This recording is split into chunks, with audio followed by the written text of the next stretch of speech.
screen.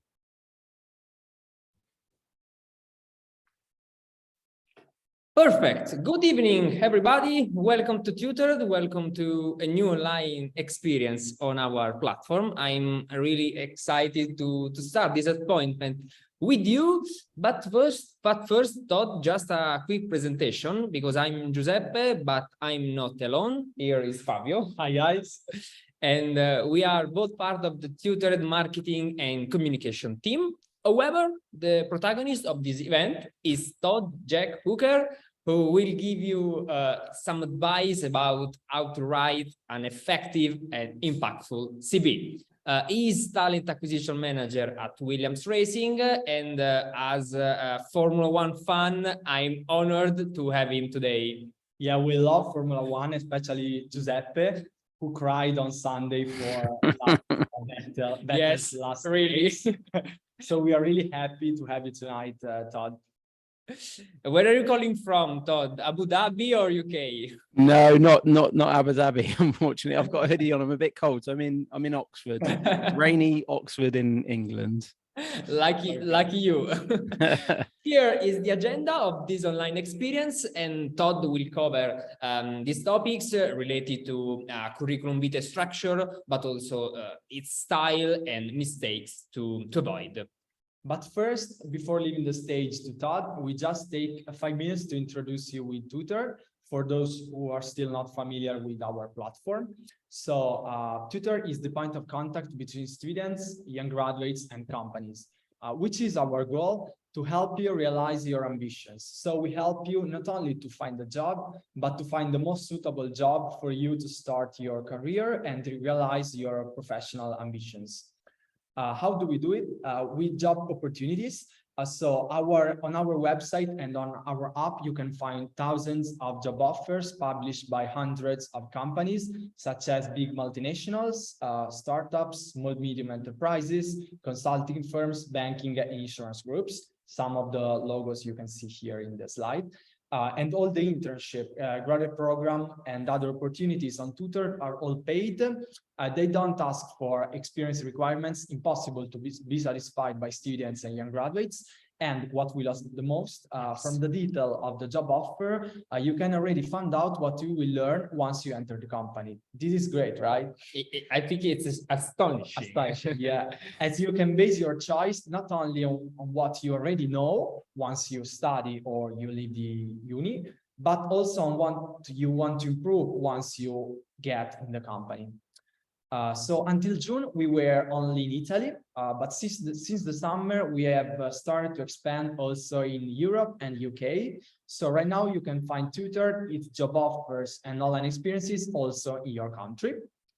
We have tonight some Italian, some British, someone from Germany and other countries all around Europe.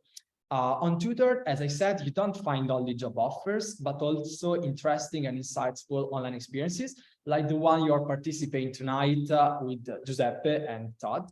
So Giuseppe, since you are the guru of online experiences on Tutor, I'm not the guru. What are online experiences on Tutor and how you can enjoy them? I think this is the right question. Tutored online experiences are free, interactive, digital appointments to get to know companies, but also their teams, the technologies and softwares they use with a big objective to find out more about specific professional roles that may interest you, such as data scientists, marketing specialists, project managers, talent acquisition managers. Yes, if you want to work like Todd exactly, and to work in HR area. Okay, we are ready to start. Wait just a second. So what's the best way to participate in this online experience? Right.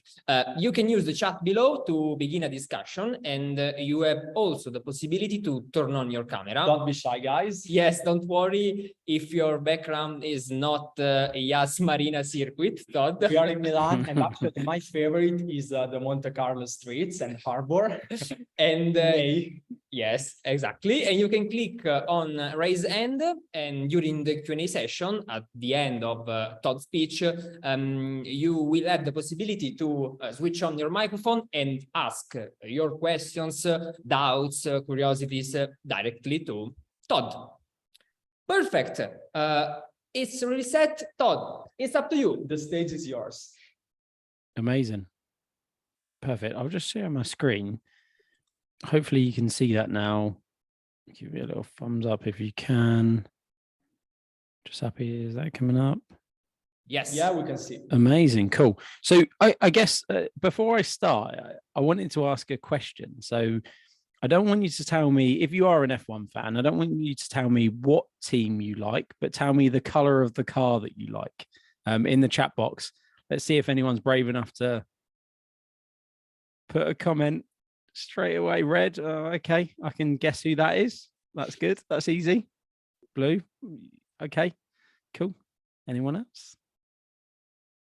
They're a bit shy because Oh, it's the red. first question, maybe. That's more than we thought it'd be. That's free. That's good. Yellow. Okay, interesting. Cool. So what's your favorite color of the team? My favorite color in the last 2 years was green. okay, Because of Sebastian Vettel. Well, of course, since you cried on Sunday, and for me, it's red as a good Italian. It's my favorite. I don't know if you know that Sebastian Vettel started his career at Williams Racing. Yes, of course. there is a there's you a were there's a already fever, in the HR department, and Fab was in Williams. 2006. Yes. Yep. Okay. Amazing. And then if anyone wants to share, if anyone's comfortable to, if you were to have a dream job, what would it be? Does anyone feel brave enough to say that in the chat? This is going to help me of how I pitch the CV tips. HR manager. Nice. Thank you, Fabian. Oh, Fabian wants to be an HR manager. Sorry. He's coming. They're coming for our jobs. They are. Data scientists. Okay, Jasmine. Nice. That's cool.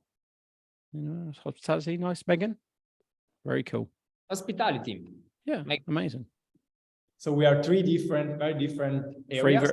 Amazing. So yeah, I think when I talk about my CV tips, it spans across all of the areas. So hopefully it will help. And where is everyone based? So you said that there was one in Germany, one in the UK, and quite a few in Italy. Did you say, guys? UK, nice. Yes. Netherlands. Beautiful. UK. Okay, cool. Amazing. That's Italy, good. France. So Chiara is between Italy and France. She lives at the border, maybe. Literally on the board. Yeah. Italy. Turin, where's that? Is that in Italy? Turin is in Italy, yes. Yes. I need to brush up on my geography. Todd, Turin is the city of Juventus. And got ya. I know that. Cool. Okay. Amazing. Thank you very much. Yes. Everyone's fingers are warmed up now. So at any point, if you want to write anything in the chat box, let's make it interactive. Cool. So I'm going to talk a bit about my background. And I guess this sort of leads to how I came to do what I do. But then also, I guess, how I'm in the room with you telling you about CVs and how I'm equipped to do that.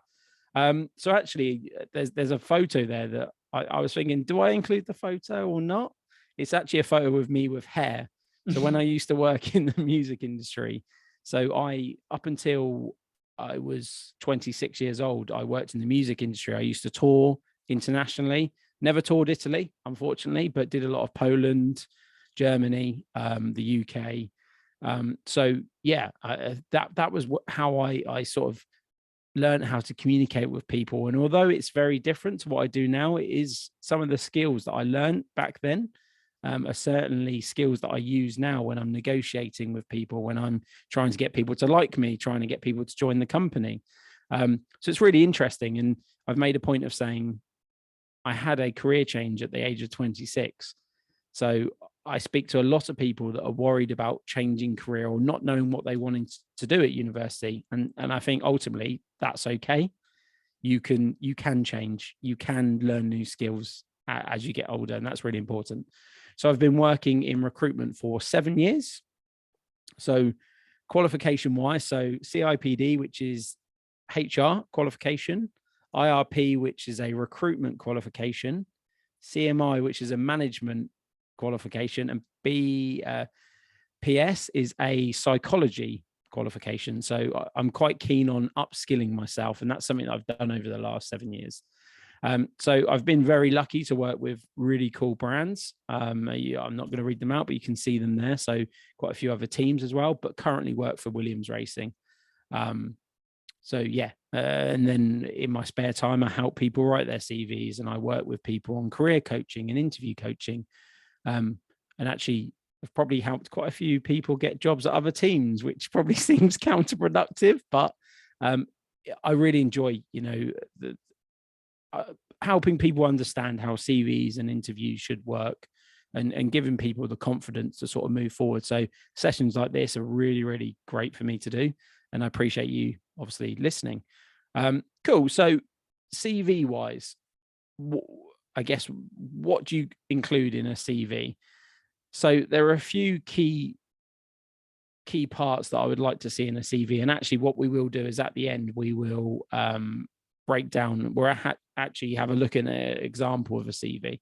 So contact details. So you need to make sure that people can contact you.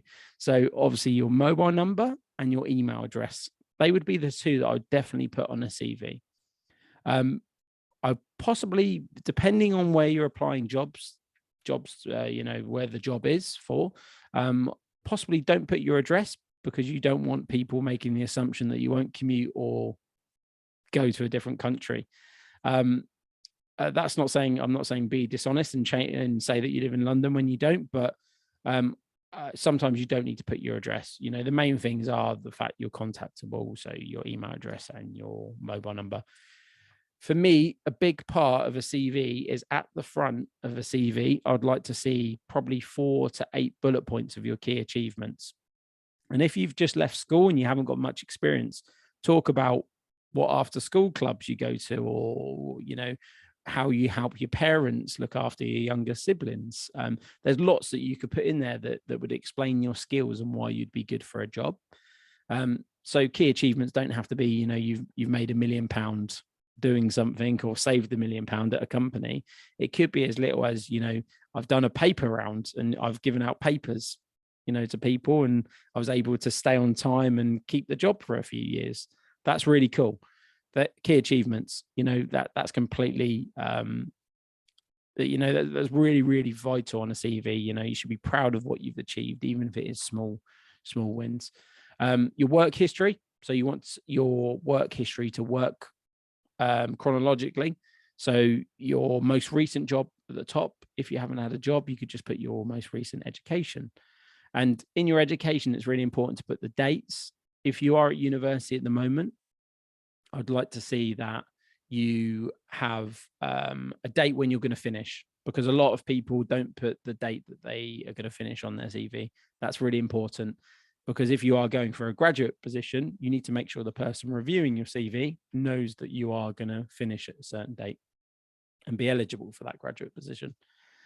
Include marks. So marks, especially where we're in this, the world is such a small place. If you have a GPA, or if you have a percentage that is unique to your country and you're applying for a UK team, make sure you do the conversion. So for example, I don't know, in Italy, is it GPAs that you have at university, or is it scores? Yes, we have it. GPAs. So the conversion. So in the UK, we have strange, we have first 2 1s, 2 2s.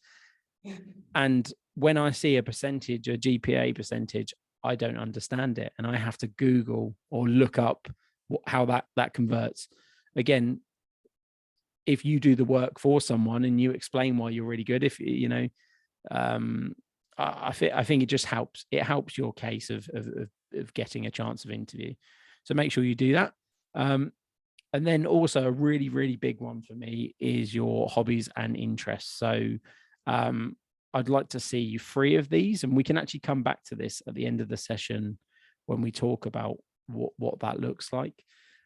So with the hobbies and interests section, so what I want to know is how your mind works, how your brain works, how you like to attack tasks or how you like to turn off. So mine would be, I like to go to the cinema. But instead of me just saying cinema as a hobbies and interests, what I would do is say, I like to go to the cinema 2 or 3 times a week. It's the only time that I like to turn off and not look at my phone. And also, I have a personal record of going to the cinema 58 times in 1 year.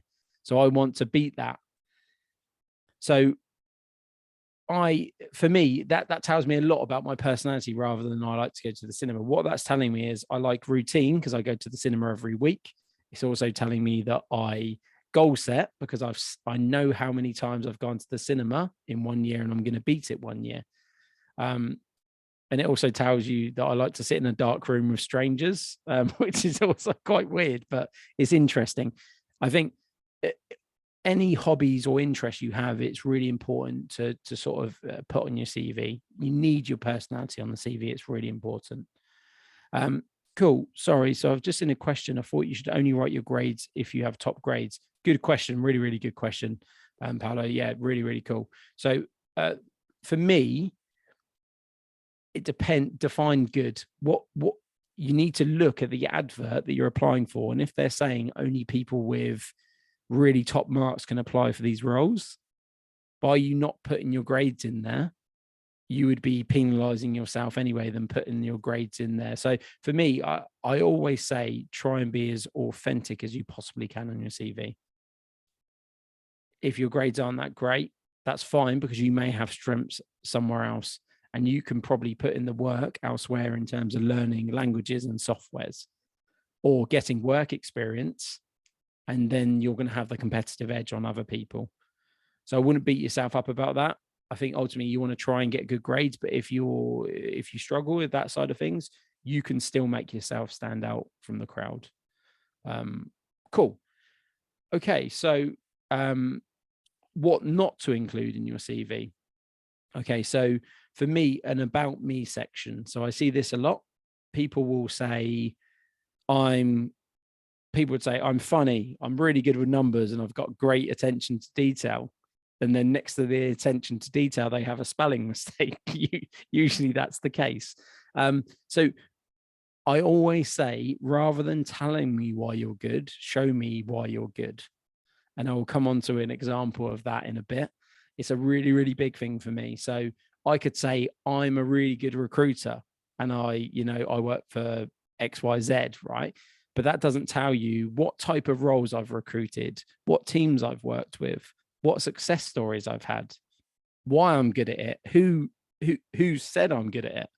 So there's a lot to break down there. So an about me section is okay, but for me, that section really should be key achievements. You could break down, I've worked with X, Y, and Z company, or I've worked with this company and I've had this result. So that's really, really important. So you can talk about it, but make sure you're not using silly words like you've got great attention to detail, because that, again, very subjective. So your attention to detail might not be good as someone that's reviewing your CV's attention to detail. So lean into your strengths. Reference details. So I recently did a LinkedIn post on this. So for reference details, so I think we're always told, and I think this is across a lot of countries, to include reference details. The times have changed. So back a few years ago, maybe 20, 30 years ago, people would pick the phone up and say, hey, is this person really good at a job? And they would say, yeah, great, give them the job. And that would be it. Nowadays, so many CVs come into people's inbox or fall on their desk. They don't have time to chase up and check your references. So you really need your CV to stand out in a way that, you're not leaning on them references. It doesn't do any harm by adding them, but what you want to do is make sure the content on your CV really hooks you and gets you into that interview room. A LinkedIn link as well. I possibly wouldn't include that unless you're doing lots of content and interaction on LinkedIn. You don't need to include it. If you do include it, make sure you shorten your URL link. We don't want to see lots of numbers at the end. It doesn't look very tidy. So you can keep it on there, but only if it's adding value and it's telling me something more than I can't see on your CV. Okay, so that's really important. Same with portfolios. So portfolios, you can put a portfolio link, but is someone going to click on that and say, okay, this person, is doing this, and this? Maybe just put some examples at the bottom of your CV. Maybe get an actual reference from an employer that's on headed paper and put it at the bottom of your CV. So then I haven't got to click and chase something. You're showing me and telling me how good you are without me chasing it.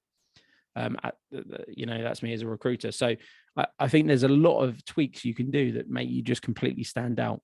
So for example, when I got my current job, before I had my interview, I sent my current boss 2 references.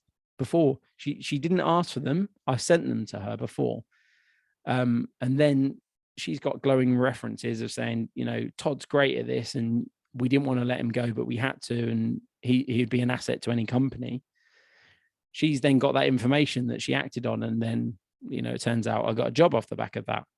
So there's different ways of working it. Okay. But only do that if you're in the interview. If you're submitting a CV, don't just send it to people and say, you've got a job, I want it. Cool. So this is, maybe to include. So I've got excited and said actual references. So actual references are a really, really good one. Photo. I don't know, Megan, you were literally a second before me. That's great. So what's your stance on including a photo? So I would only include a photo if it adds value to your CV again. So does that photo on your CV, does it show me a bit of your personality? Does it make me want to work with you? Does it show you in an environment? For example, some engineers like to have it where they're, next to a car that they love, or they're in the hood of a car, or some marketing people like to have it when they're socializing and it shows that they're, very friendly. So again, if it adds value, completely add it. I think it's quite important. I need to redo my photos because I've got a bit older and a bit fatter since then. So mine aren't a true representation. But the reason I made a point of, doing a good LinkedIn photo was to show my personality and show that I'm likable, hopefully, and people, want to work with me.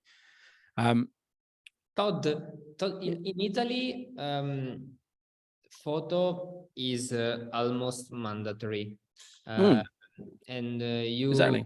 you should have a professional photo, obviously, and I think it's almost a crucial aspect of your CV. Exactly. Maybe mandatory.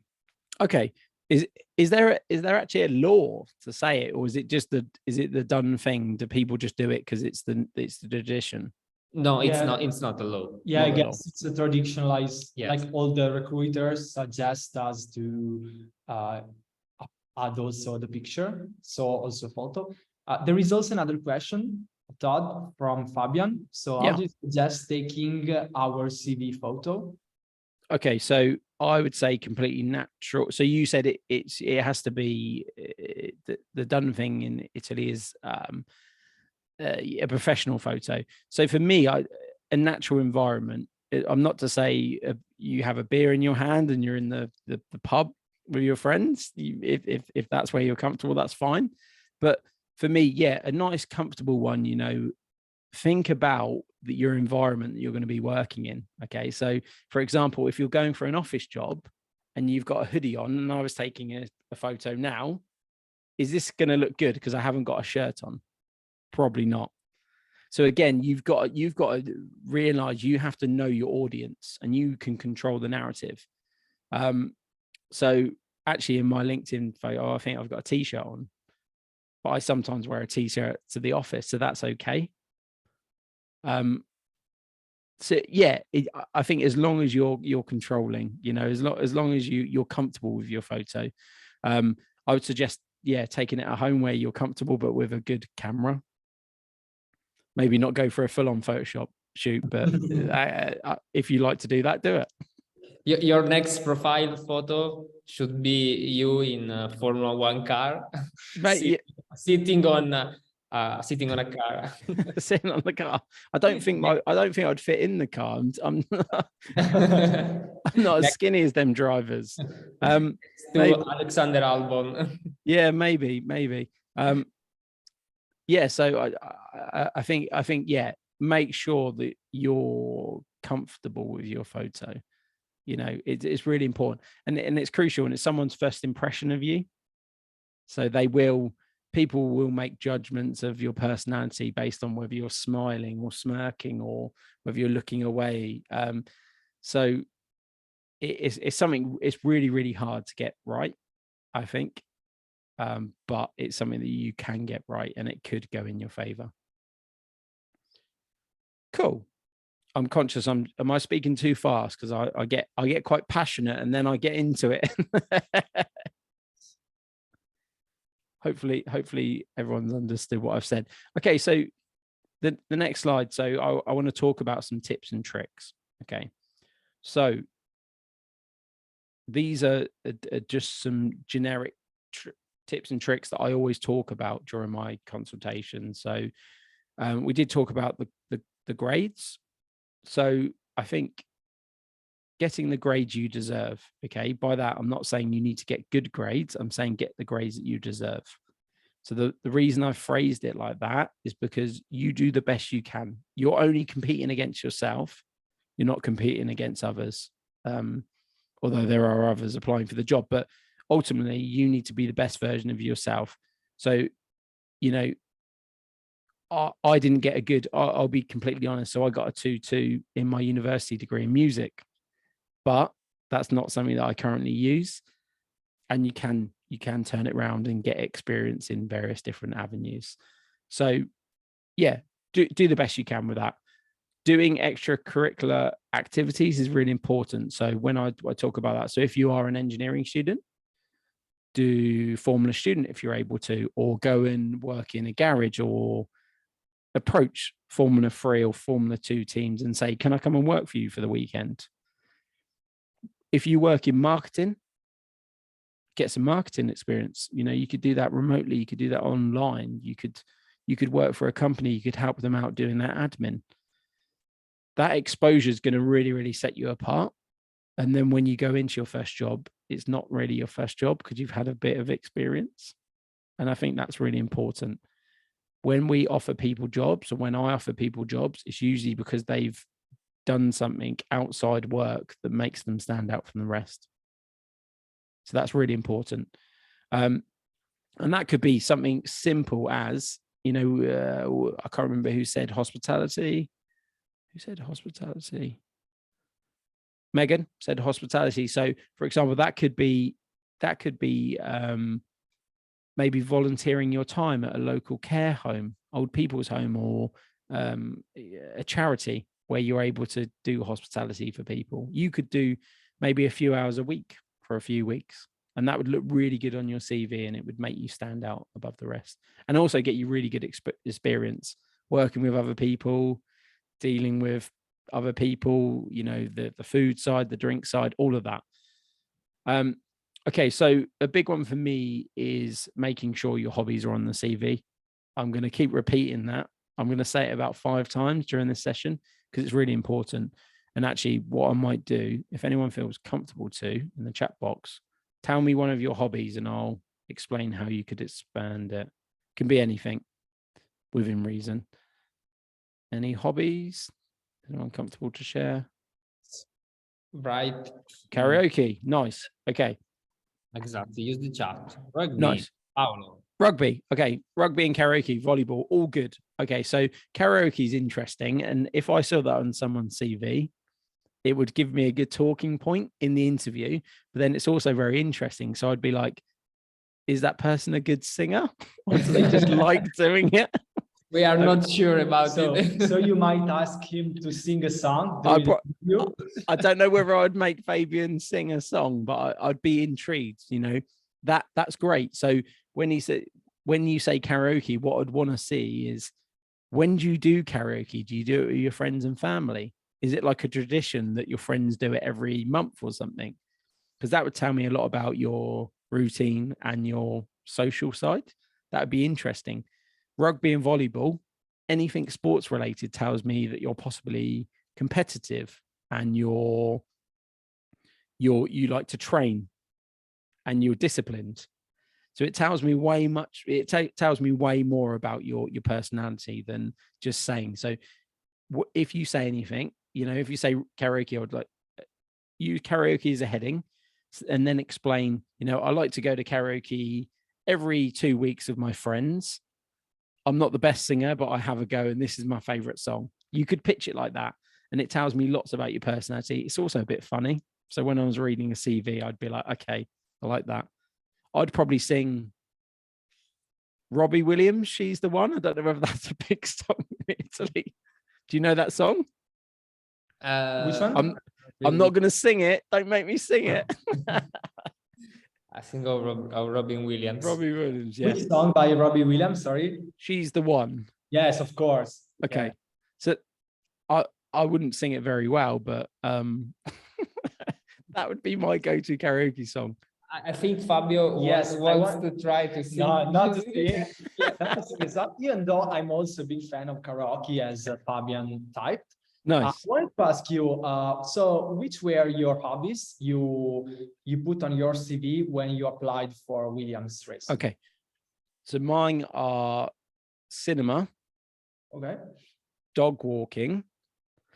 And what was the third one? Playing musical instruments. Okay. Which instruments do you play? So guitar and drums when I was younger, but nice. During the time that I joined Williams, I was learning piano. So I was self-teaching myself again. So I wrote, playing musical instruments as the heading. Then I broke down, I've played guitar and drums since I was 13 years old, but I'm currently self-teaching myself piano. So that tells you that I'm learning outside work. I'm learning new skills. Again, tells you lots more about my personality. Dog walking, anything about dogs or animals on a CV is a win. People love dogs and animals. Talk about just you can see the dog there, right? There is a dog there, yeah. Yes. Yeah, so he's sleeping right now. So maybe just include a photo of your dog instead of a photo of you on your CV. Maybe you're more interested in our dogs rather. Todd, what is the most singular hobby you have ever read on curriculum vitae you have analyzed during your experience? So with it, when it's in motorsports, people do say motorsports is a hobby, which I'm not against. I don't mind it. But I like to know that people have other hobbies outside. So I think for me, it's great that people are appealed, they're attracted to the industry you work in. But at the same time, it's nice when people have different varieties of hobbies. You've got to break it down. So teams are made up of lots of different personalities. That's how the best teams perform. Okay. Lots of different skills, lots of different ways of thinking. If everyone just loves motorsports and they have nothing else in common, it's not that great. So yeah, I don't mind that. But I think that's probably the most common. The bit, this section for me, the hobbies and interests, allows me to understand that someone's hungry to better themselves. So that's the part that I always look for here. So when I say I'm self-teaching myself piano, and as I said, I had the CIPD qualification. That's something that I paid for myself and I did in my spare time. I didn't do it for a previous employer. So that tells me, that's a hunger. And I love that when someone wants to better themselves, when someone's doing everything they can in their personal and professional life to be a better person and a better, employee. I think that's really, really infectious and it's nice. I always say, I'm always very honest that the people in my team, so I have 3 people in my team, they're actually better at what they do than what I am, because it's by design. They're people that we've recruited because they are better at what they do, and I think that's great. And I love that about an organization. you know, everyone, you're working with the best people in the world and people just elevate you to be better. So that's something to think about as well. You need to be better than the person that's reviewing your CV that you're going to be working for. So, in a nutshell, do you suggest not to use the sector you are applying for as hobbies? Yes. So only. Yeah, I guess so. There's a fine line there. So I used to recruit chefs. So chefs actually, that if they didn't put cooking as one of their hobbies, I'd be a bit worried. So that's the other thing. But I think when sometimes people that apply for jobs in F1 will say, I love playing the F1 game and I love F1 and I also love motorsports. It's like, but I don't know anything about you now. You're not telling me anything else apart from you like F1. So just be very mindful that you can use this section as a really, really good way of getting someone hooked into who you are and what you do. Clear. So again, completely subjective. If you want to include it, but just make sure that it's not the sole focus. And if it is one of your 3 that you pick for your hobbies and interests, maybe put it as 2 or 3 rather than the number 1. You can be quite clever with it. Great. Cool. Okay, so another one is taking away the headers on your CV that states the obvious. So what I mean by that is I see a lot. People will have, it will say contact details, then it will have their contact details underneath. It will say mobile, then it will have their mobile number. It will say email, then it will have their email address. I think you can see that it's someone's email address and mobile number. You don't need to label it. So just be very mindful that you're to the point. So my CV would say my name, my email address, and my mobile number. No headings on that. I think that's really important. I'll explain that when we go through, because that might be quite a weird concept to get your head around. So when we look at the example in a minute, I think not about put work finding as a hobby. It's about you're able to look over. Jasmine, do you guys understand that question? I can't quite. I think it's not about. Yeah, that's it. Yeah, so don't put the work you're finding as a hobby. Yeah, that's exactly it. That's what you mean. Okay, so again, I did say about when you make statements on your CV, you need to back them up with facts. And this will feed into the key achievement section. So a bad example with this would be, I'm a great team player who has a proven track record of getting results. Does that means nothing to me? I don't know what the results are. I don't know how long the proven track record is. I don't know how you're a great team player. What teams have you worked in? What makes you great? Who's told you you're great? There's a lot to unpick there. It's not telling me any information. So a good example would be, I've previously worked in a team of 10 where I led the team and worked with others to develop their skills by, you say some words there, you know, how you develop their skills. And as a team, we achieved X and Y. So again, it tells me lots more. So it's going to tell me you've worked in a team of 10 people. So you've worked with 9 other personalities. Okay. You led 9 other personalities and you helped develop their skills. So you like to make people better around you. And then also you've made these achievements. So it tells me loads more. So you really need to be careful about the way you frame it. So I don't want someone to say, you know, again, I'm great on Photoshop. Just tell me why you're really good at it. You know, tell me what results you've had on that. And I think that where would you include this part? Like in which section of your CV? So this part I would have in the key achievement section. So in the bullet points at the start. Okay. So yeah, I'd have 4 to 8 bullet points at the start. And one of your bullet points could be, I've previously worked in a team of 10 where I led a team and worked with others to develop. Please, Todd. It's cool. So I'm done with that. Are we okay to jump on to the examples? Is that okay? Or did you have any questions, guys? Yes, of course. Just a question. Sure. do you think is there massive use of expression like team player, team working, and something like those who are, I think, empty expression? Exactly that. So it means nothing. I don't.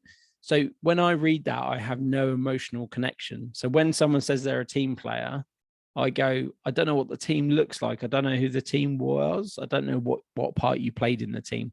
So my little brain just goes, that means nothing. So them sections that I read, the about me sections, usually do feel pretty pointless. And it sounds really harsh, but literally every person consultation that I do, whether it's a very senior director or an owner of a company or someone that's just starting out their career, puts in them statements that don't mean anything. You know, they're not hooking people. They're not making people want to interview you. So it's really important that you are backing it up with facts and explaining and giving someone a bit of a story of why you're good. You know, I think that's important. Yes. And another example could be I would like to improve my skills. Yeah, I think exactly. Obviously it's obvious. Exactly. Yeah, exactly. And say, you know, some people say, I'd be great at this job. It's like, okay, but you expand on that. Tell me why you'd be great at that job. You know, I think ultimately when someone recruits you or employs you or takes you on, they're doing it because they want you to help them grow or make their life easier. So you need to work out how you're going to do that. So that's the point, you know, that I always lead back to. You need to explain to someone why you'd be good at doing the position. You know, you need to control the narrative, and it needs to almost be a story of, I've done this, this, and this relates to what you've said in the job description of this. You know, that's important. So there's lots to think about on a CV. It is pretty heavy. Everyone says a CV should be a maximum of 1 page. I love this question. Paolo, who told you that? Because I always ask that question. I'm like, who's told you it can only be 1 page? Because I think that's a bit of it's like a vicious rumor that goes around. So for me, I would say 2 pages for a CV. Okay. If I have worked with people before, senior people that have like 7 or 8 pages long, but they have enough to say, they have enough experience to say why. I've worked with people that have had 26 pages before. That's too much because no one has time to do that. Unless I print it off and read it before bed, and it will make me go to sleep. So I'd say 2 or 3 pages is fine. If you can get it on 1 page, fine. But again, as long as it feels right. And another part of this key achievement section at the top, if that key achievement section was the only part that they read and they weren't to read the rest of the CV, that is still going to get you in the interview. That's something you need to think about as well. So you basically, you want to give them key achievements to a friend or family member and say, based on me telling you these facts, would you interview me? Maybe do that, you know, try. I think that's interesting. So you can talk about your education, your work experience, what you've achieved, all sorts in that key achievement section. That's the hook. They want to keep reading, then they'll read 2, 3 more pages if needed. God, I talk a lot, don't I? I talk so much. Yeah, I guess we have time for comparing, like to show. Sure. Okay, so I will. Yeah, let me just close this out.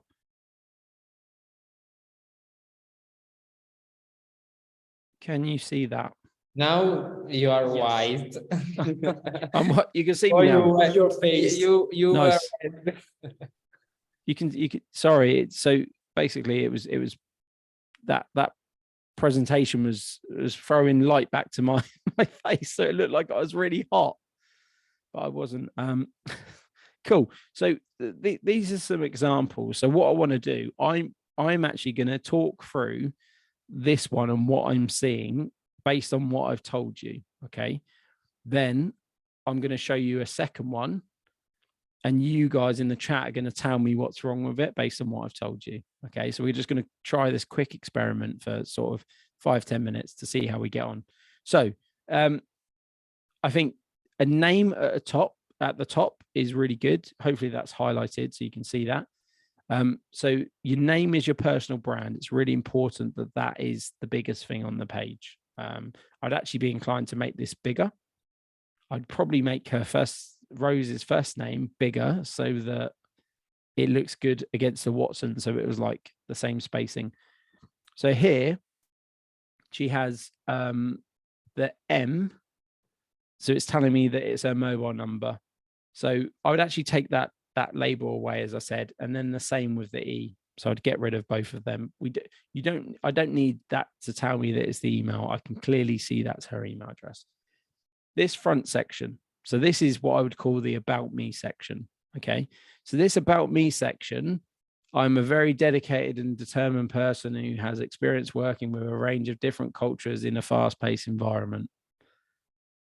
So everyone knows what I'm going to say on this based on what we've just talked about. So that a fast-paced environment, define a fast-paced environment. A fast-paced environment for Rose might be slow compared to me, but I don't know how fast Rose's fast is. It might be really slow. Also, different cultures, let's talk about the different cultures you've worked with, why you've had to work with different cultures. Very dedicated and determined.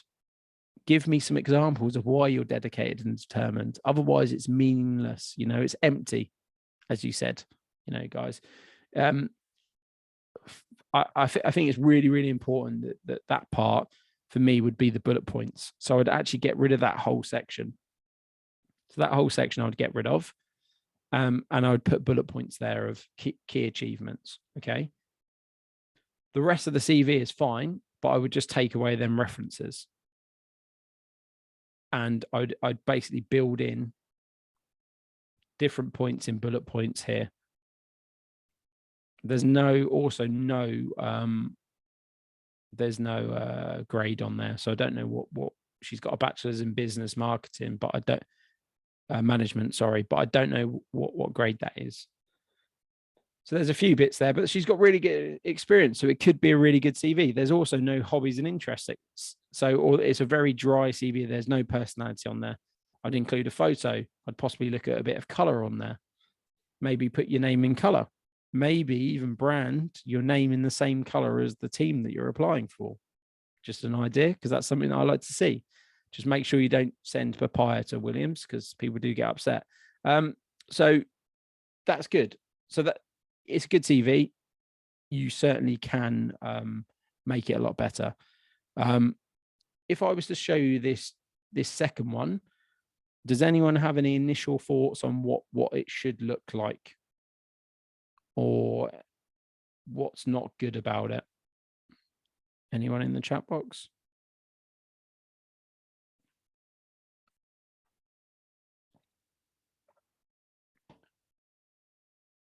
No contact here. Yeah, Paolo, spot on. Absolutely spot on. Maybe there are no hobbies. No hobbies. Let's have a look. There is hobbies. We'll come to that. Okay. At the end, yes. So no contact details is spot on. So yeah, we need at least a mobile number and a email address on there. The GPA that we talked about, I don't know what 5.6 is. And is that even the same conversion as you guys in Italy? Are you out of 7? The conversion? It's gonna be maybe our scale is like up to 31. Okay, so again, yeah, I guess this is like maybe might be 25, 26 out of 30. I don't know. Yeah. You'd have to sort of guess. Yeah, it's again that's the interesting part. I honestly don't even know what that means, so I'd have to look. Heading, so education, that can come away. Professional experience can come away, because I can see that. in this top section, this is where I'd like to see this key achievement.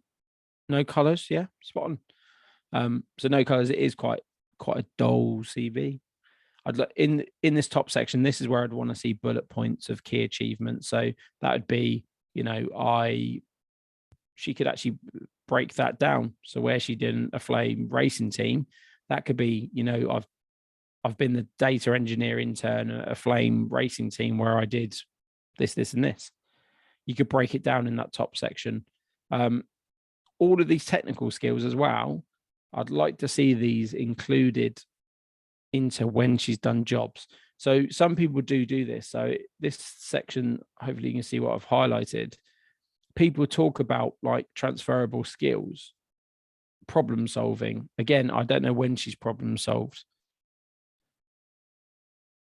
I would put my work experience before education, Paolo, but only if you've got substantial work experience. So if you're just finishing your university course, you probably haven't got substantial. But again, that key achievements, you could do a bit of an overview of where you're at. So I have experience doing this, but I am currently studying and I'm going to finish next year. And then this final, so actually, do you know what? So this whole CV, I have to scroll right down to the bottom to see that this person has actually done an internship at Mercedes.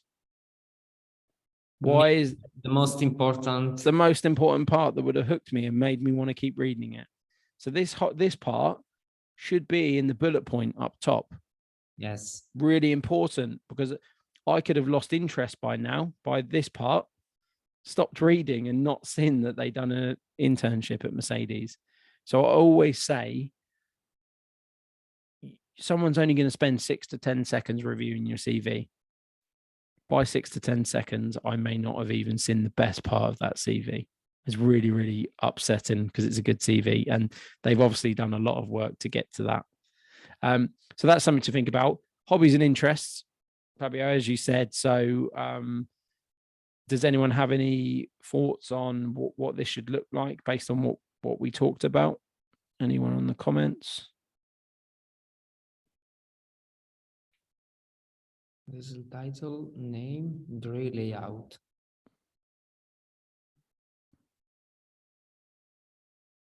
No, everyone's being shy. You're doing the reverse.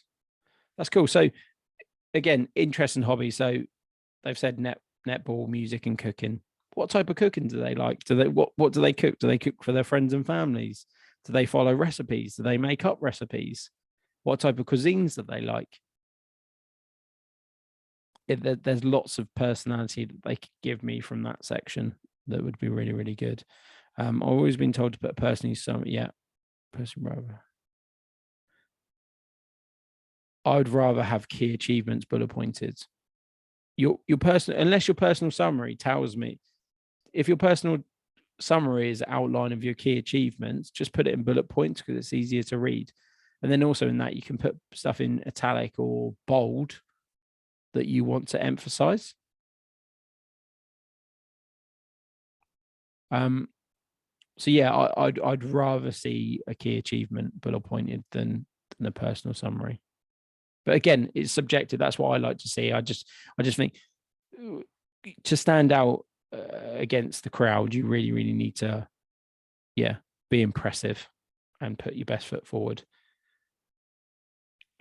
So hobbies should be more descriptive. Completely, completely agree. On the uses of colors. My gun questions, I think it's interesting because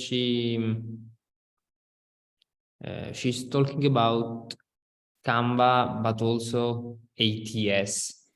So does she mean applicant tracking system? So what people review CVs through? Is that what she means by ATS?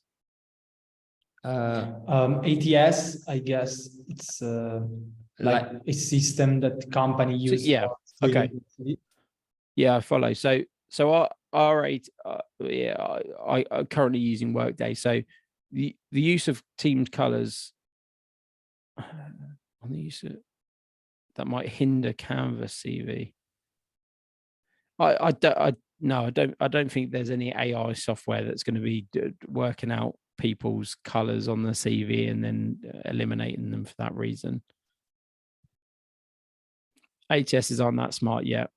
Humans are going to be beating robots for a little bit longer, only a little bit longer, I'm sure. Todd, I prefer the first one, not only by the order, but also because the second one could be read only from the top, while the first one, you can read it obviously from the top, but if you are tired, you can the columns. You're lazy. And you can change, yes, the column. I completely agree. Yeah, I completely agree.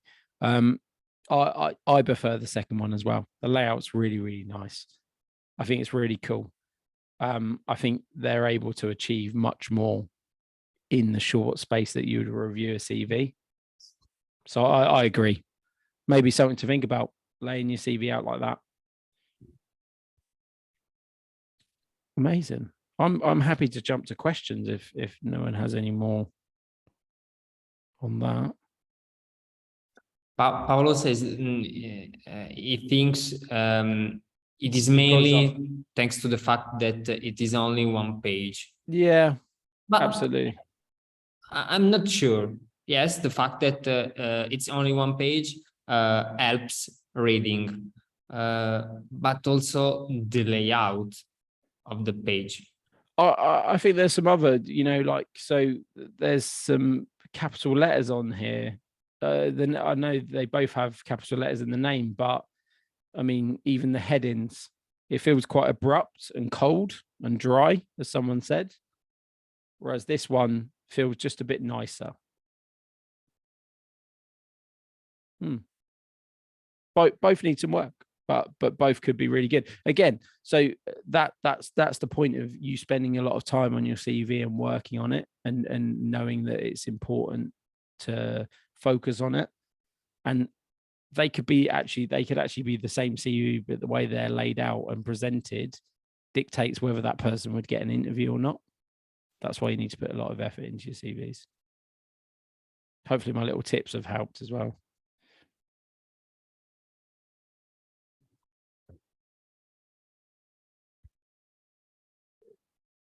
Are there any other questions for Todd? Yes, Daniel says the first one isn't ordered chronologically, isn't it? It looks, no, it's not. So they've actually, they've put the less important stuff down the bottom. Again, that's confusing. So if you have jobs that have overlapped, that is pretty tricky to do. But in your key achievements, you could give an overview of what you've been doing. That would be a great way of stopping that confusion. You do want your CV to read as a story so that people understand the journey you've been on. That's really important. So working some of the event work that they've done in the marketing internship through their key achievements would solve that problem. I don't know if you want to answer to Dario's question. Yeah, sure. How long do you think duties and responsibilities section should be for every significant job? Okay, so it totally depends on, again, how much you've got to say. So for me, I would probably say 4 to 6 bullet points are under each job. Yeah, I think that would be a good start, but it totally depends on how much it depends. If you've been at the job for a few years, you've learned a lot of skills, you've used a lot of processes, you've created, you've had a lot of wins. That's when you can start talking about lots. If it's 2 bullet points, that's also fine, but I'd probably go 4 to 6. Okay, there is another question by Fabian. He says, "Hi Todd, thanks a lot for your presentation. If we are applying for different roles, what CV section do you suggest us to change depending on the role we are applying for?" So when you change your CV, I think this is a question I get a lot. I think for me, you need to make sure that you're being true to yourself. So I wouldn't amend your CV too much to fit a role. If you're spending hours and hours changing your CV, you're not applying for the right roles. And that's really hard because some people do have dream roles, but I think you need to be realistic. Is the role I'm applying for suitable for my skill set? Am I going to be suitable for it, or am I doing it for a long shot? And don't get me wrong, it's good to be ambitious. I don't want anyone to not be ambitious, but at the same time, you do need to be realistic with yourself and self-aware that you're suitable. So I would make some small amends, maybe some different, maybe change of a bullet point or two for your CV, but I wouldn't spend hours on changing it and having lots of different CVs. Okay. Nisia wants to know if also in Italy hobbies are relevant to put on CV. I think that you can put your hobbies on your CVs, but you have to explain and to tell more about your hobbies. What do you think, Todd? Yeah, I mean, all markets are very different. All markets are very different. So I don't think it would do you any harm. I think a personality, again, it might be a cultural thing where people have different demands, but I don't think it would do you any harm. You're not going to say anything incriminating or that would go against you. Sometimes if you don't put your hobbies on your CV, you could explain them during the job interview in the second part. Exactly. Yeah, exactly that. Yeah. And Megan says, what would you add under the jobs in addition to the top bullet points? What would you add under the jobs in addition to the top bullet points? So in the key achievement section, is that what she means?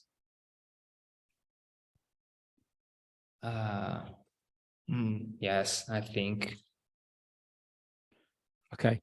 So, I mean, what would you add under the jobs? So all of your key jobs.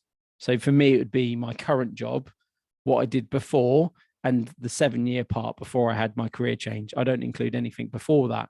So I'd give an overview of, this is my journey. This is the job I started doing when I was in recruitment. These are the jobs that I've stepped up to do and how I've progressed.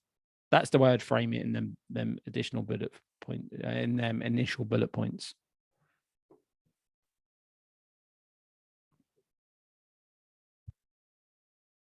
Okay, so guys, here in the chat, you can find the link to access Tutor, the job offer section. So you can start to apply for some job offers if you have your CV ready, and to start applying Todd's advice about your CV. And I saw some Todd's videos on LinkedIn, so I suggest you to follow Todd also on LinkedIn on his profile. Last question, Todd. Sure. I think it's more a curiosity. Are there specific professional profiles that are becoming crucial in the Formula One world, and not engineering positions? Okay, so data science, I know it's sort of engineering, is going to be a big, I think the AI side, also 3D printing within the F1 world. I think of it, maybe 10, 15 years time, the car will be printed by a 3D printer. Maybe in multiple pieces, but it will be, I mean, at the moment, there's not much that makes it onto the car that's 3D printed. In 10, 15 years, I think there will be. So it's maybe learning the 3D software, learning how to program, or getting yourself a little 3D printer and learning how to do it, and learning them skills. Also, marketing and commercial is really interesting in the F1 world. There's also like legal that you can work in. There's HR that's obviously great because I work in it. IT, all of the computers. If there's going to be all of this design that happens and all the data transfer points across the world, there's going to be a lot of growth in that technology. So the IT sector is going to be very interesting as well. So computers. And if Williams is interested in karaoke specialist, Fabio and I are really, And also Fabian Smith, I guess, do karaoke. Todd, if you Come want, on over. we are free from tomorrow. Okay, good. Good to know. Thanks, guys. Thank you so much, Todd. It has been a pleasure, really. Really a pleasure. So inspiring your presentation. We'll value your advice for our next CV, and I guess Yes. so our audience will do so. Amazing. No, thank you, guys. And I really appreciate the questions as well. Everyone was really helpful at helping me. Yeah, helping us get a lot from the session. So no, hopefully it was helpful. Keep doing what you're doing, everyone, and keep pushing, and good luck. Thank you, Ramon. Amazing. Ramon says thanks for all. Patricia, the same. Thanks for your time, Todd. You're Thank welcome. you so much. Thank you. Cheers, guys. Really appreciate it. See you soon. Bye bye. Ciao, ciao. Bye. Ciao.